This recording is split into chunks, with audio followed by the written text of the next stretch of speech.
નમસ્કાર, જય માતાજી. કેમ છો વિદ્યાર્થી મિત્રો? મજામાં જ હશો એવી આશા રાખું છું. એની સાથે કે એસબીઆઈ ક્લર્કમાં જે ભરતી આવેલી છે અને 11 તારીખના એમાં ફોર્મ ભરવાના સ્ટાર્ટ થઈ ચૂક્યા છે. તમારા બધાના એવા ક્વેશ્ચન્સ આવ્યા હતા, સાહેબ કઈ રીતે ફોર્મ ભરવું એ થોડીક ખબર નથી પડતી, તેનો કંઈક વિડીયો બનાવી દો જેથી અમને ખબર પડે ને અમે વિધાઉટ ભૂલે આનું ફોર્મ ભરી શકીએ. તો સ્ટેપ બાય સ્ટેપ હું આ તમારા પ્રશ્નનું સોલ્યુશન લઈને આવ્યો છું. વિડીયો પહેલેથી લઈને છેલ્લે સુધી વ્યવસ્થિત રીતે જોજો, કોઈ પણ જાતનો વાંધો આવશે નહીં. બરાબર છે? ચાલો તો વાત કરીએ કઈ રીતનું હશે, શું છે શું નહીં. એસબીઆઈ ક્લાર્કની જે ભરતી આવેલી છે એની વાત કરવાની છે. તો સૌથી પહેલા તો તમારે ગૂગલમાં જાશો, ગૂગલમાં જઈને એસબીઆઈ રિક્રુટમેન્ટ 2026 લખશો એટલે પેલી જ વેબસાઇટ આવી જશે. જો રિક્રુટમેન્ટ વાળી, એમાં તમે ક્લિક કરશો એટલે તમારી પાસે આવું ઇન્ટરફેસ આવશે. એટલે આની પહેલા એક આવશે ને એમાં કરિયર નામનું ઓપ્શન હશે, એમાં તમે જાશો ને એટલે આવું આવશે. એમાં પહેલું જ છે જો જુનિયર એસોસિએટ વાળો, એમાં તમે ક્લિક કરશો ને એટલે તમારે એપ્લાયમાં જવાનું થાય. એપ્લાયમાં જાશો એટલે આવું તમને ડેશબોર્ડ દેખાડશે આખું. આ ડેશબોર્ડમાં તમે જાશો એટલે પહેલા તમે કોઈ દી જો રજીસ્ટ્રેશન નથી કરેલું એસબીઆઈમાં, તો એસબીઆઈમાં રજીસ્ટ્રેશન કરાવવું પડશે. Click a new registration. જો રજીસ્ટ્રેશન કરેલું છે તો લોગિન વિથ કરવું પડશે.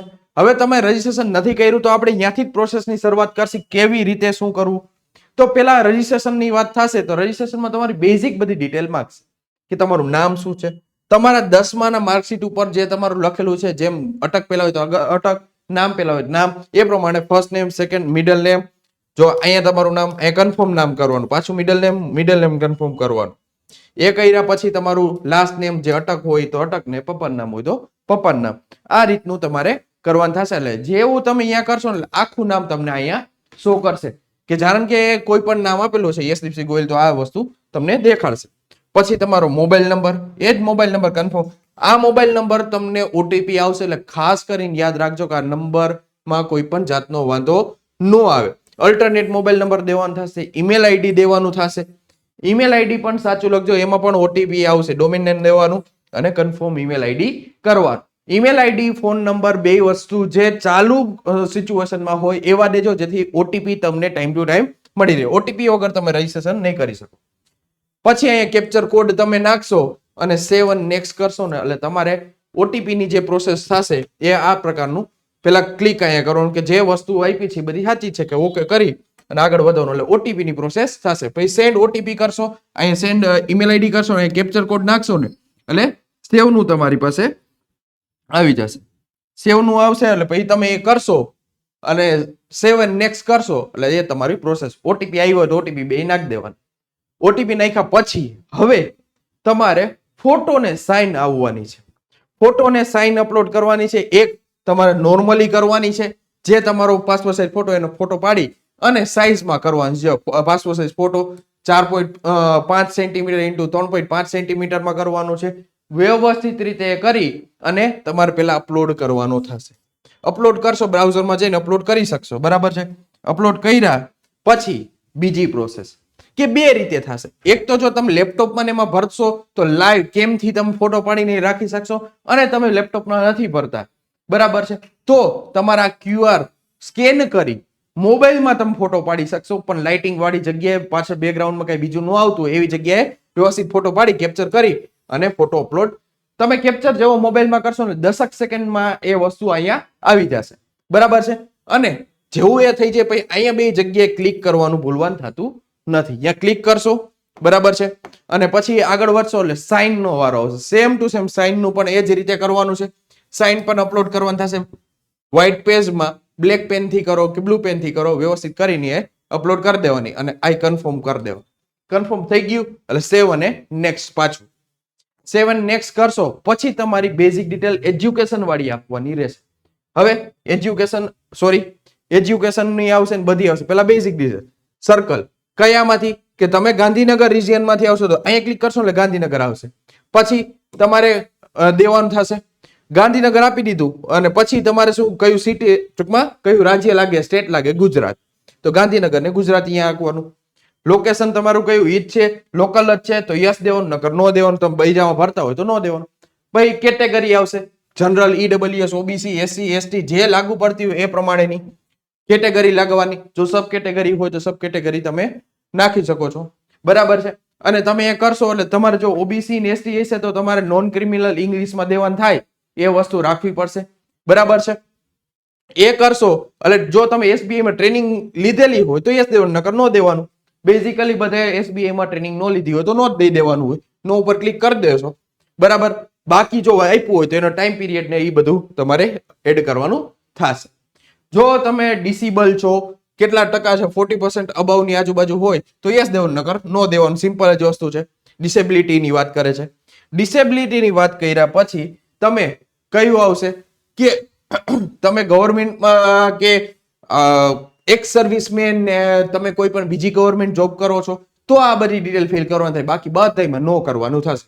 ખાસ જે વસ્તુ તમને હાઇલાઇટ કરીને બતાવે છે એનું ખાસ ધ્યાન રાખવાનું કે હાઇલાઇટ કરેલું હોય છે. જો આ રહ્યું કે આમાં આ નોટ છે એ વસ્તુ તમારે બધી વસ્તુ કી પોઈન્ટ વાંચતા જવાના. જો લાગતું હોય તો ગાઈડલાઈન તમને આપેલી છે એના ઉપર ક્લિક કરવાનું અને એ પ્રમાણે તમારે ડિટેલ ભરવાની. આ આપણે જનરલી જે ભરાતું હોય એ પ્રમાણેનું છે, જે નોર્મલ લોકો ભરતા હોય તે માટે. બરાબર. ગાઈડલાઇન્સ પ્રમાણે ભરે છે. બરાબર. હવે એના પછી રિજિયન આવશે. તો જે લાગુ પડતું હોય હિન્દુ કે જે લાગુ પડતું હિન્દુ મુસ્લિમ જે તમારું લાગુ પડતું હોય પછી રિજિયન કમ્યુનિટી યસ નો દેવાનું. આમાંય મેરિટ થયો તો નો કે યસ કયું લાગુ પડે છે. એક્સ સર્વિસમેન હોય નકર નો. બરાબર છે. એ પીરિયડ ટાઈમ ની વસ્તુ છે. બધી જ વસ્તુમાં ડિટેલમાં તમારે દેવાનું થશે. બરાબર છે. એસબીઆઈ ના જો હોય તો કેડર તો યસ નકર નો. હવે તમારે આ એક્ઝામ સેન્ટર પ્રેફરન્સ આપવાનો છે. પેલો ને બીજો સેમ ટુ સેમ નીચે આવશે. બીજી વાર પેલા પ્રિલિમ માટે પછી મીન્સ માટે બે માટેનું આપેલું હોય. પ્રિલિમમાં તમારે જે ગુજરાત કરશો ગુજરાતના જે સેન્ટર હશે અમદાવાદ, રાજકોટ, વડોદરા એવી રીતે બધા સેન્ટર આપેલા હશે એ તમારે સેન્ટરને પ્રેફરન્સ આપવાનો. અહીંયા કોડ તો ઓટોમેટિક આવી જશે. કોડની જરૂર નહીં પડે. તમે ગુજરાત કરશો એટલે ઓટોમેટિક આવશે ને. અહીંયા ક્લિક કરવાનું થશે તમારે જે સેન્ટર પ્રેફરન્સ આપવો હોય તે. એ થયા પછી હવે ખાસ આ વસ્તુ કે અહીંયા તમારે યસ નું જ ઓપ્શન આપ્યું. અહીંયા ક્લિક કરશો એટલે આધાર કાર્ડ, પાન કાર્ડ જે તમારી પાસે આઈડી પ્રૂફ હોય એની ડિટેલ નાખવાનું થશે. આધાર કાર્ડ લખીને એના આઈડી કાર્ડ નંબર લખવાના. એ લખાઈ ગયા પછી આગળ વધવાનું થશે. બરાબર છે. અહીંયા એક્ઝામ તમારે કયા લેંગ્વેજમાં દેવી છે, કયા લેંગ્વેજમાં. જો ગુજરાતમાં છો તો ઇંગ્લિશમાં અને ગુજરાતીમાં તમે આપી શકો. ઇંગ્લિશ અને હિન્દીનો બે ઓપ્શન આપેલા હશે. ઇંગ્લિશ કમ્પલસરી બેયમાં આપેલું હોય છે. ગુજરાતી કે હિન્દી તમારે જે રાખવું હોય એ તમે રાખી શકશો. બરાબર છે. હવે પર્સનલ ડિટેલ જે બર્થ ડેટ આવતી હોય તો બર્થ ડેટ જે લાગુ પડતી હોય મંથ ને યર એ થઈ જશે. એટલે તમને અહીંયા કાઉન્ટિંગ લખેલું જ આવશે કેટલા વર્ષના છો, શું છે શું નહીં તમે. બરાબર છે. બર્થ ડેટ નાખવાની. જેન્ડર તમારું મેલ ફિમેલ જે લાગુ પડતું હોય.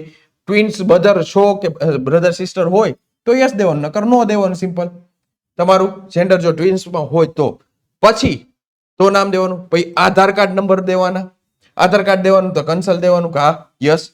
પછી તમારું આખું ફાધરનું નેમ, પપ્પાનું નામ, દાદાનું નામ કે અટક. બરાબર છે. મમ્મી પપ્પાનું નામ, કેમ કે આખું નામ લખવાનું છે એટલે. જો તમારો બીજો ભાઈ બહેન હોય તો એનો ઈ ટ્વિન્સ વાળો હોય તો તમારે લખવાનું. બરાબર છે. એ થયા પછી એડ્રેસ. એડ્રેસ તમારું જે લાગુ પડતું હોય તો ઓનલાઈનમાં તમારે લખી નાખવાનું. ડિસ્ટ્રિક્ટ લાગુ પડતું, સ્ટેટ અને પિનકોડ નંબર. જો તમે જે રહ્યો છો એ નાખ્યું છે એ જ તમારું પરમેનન્ટ એડ્રેસ છે. સેમ એડ્રેસ કરી નાખશો એટલે આખું એમને આવી જશે. બરાબર છે. ક્લિક કરી નાખ્યું. હવે આગળ વાત કરીએ. તમને અહીંયા જેવું તમે આ બધી વસ્તુ ફિલ કરશો એટલે તમારે કેટલી ફીસ ભરવાની થશે ને તમને અહીંયા શું કરશે એ ફીસ ભરવાની થશે. 7 નેક્સ્ટ કરવાનું. અહીંયા 7 નેક્સ્ટ કર્યું એટલે હવે તમારી એજ્યુકેશન ક્વોલિફિકેશન તમારે ફિલ કરવાની કે તમારું એસબીઆઈ માં છે તો ગ્રેજ્યુએશન વાળું આવશે તો તમારું પાસ છે, શું છે, કયા કેટેગરીમાં છે, સાયન્સ, કોમર્સ કે જે લાગુ પડતું ક્યાં યુનિવર્સિટી, પછી કઈ ડેટે પાસ કર્યું છે, કેટલા પર્સન્ટથી ફર્સ્ટ ક્લાસ, સેકન્ડ ક્લાસ જે લાગુ પડતું હોય તે પ્રમાણેનું કરવાનું. પછી જો વર્ક એક્સપિરિયન્સ છે તો વર્ક એક્સપિરિયન્સ યસ નો દઈ અને એની ડિટેલ ફિલ કરવાની થશે. એડ કરવાનું ભૂલતા નહીં. બરાબર છે. પછી આ એટલી જો તમે એડ કરી છે તો એના પ્રમાણે જો પેલા તમે આનું ક્યાંય તમે લીધેલી હોય એક્સપિરિયન્સમાં એડ કરો પછીની વસ્તુ છે. ડન છે. પ્રી ટ્રેનિંગ લીધી હોય તો. અને પછી આ લેંગ્વેજ કઈ કઈ આવડે છે તો ગુજરાતના તો પેલા તો આ ગુજરાતી તો આવશે તો રીડ, રાઇટ અને સ્પીક જે લાગુ પડે છે એ. પછી તમારે ઇંગ્લિશ, હિન્દી જે લેંગ્વેજ આવડતી હોય એ લખી અને આ ઓન કરવાનું. એકવાર ક્લિક કરશો ને એટલે ગ્રીન થઈ જશે. બરાબર છે. આ તમારું લેંગ્વેજ નું થઈ ગયું. હવે વધી આગળ. જેવું તમે એ વસ્તુ કરશો એટલે પ્રીવ્યુ માટે તમારે આવું આવશે કે તમારી પાસે આવું છે. આમાં તમારો ફોટો, નામ ને તમારું બધી વસ્તુ ડિટેલ એ ચેક કરવાની.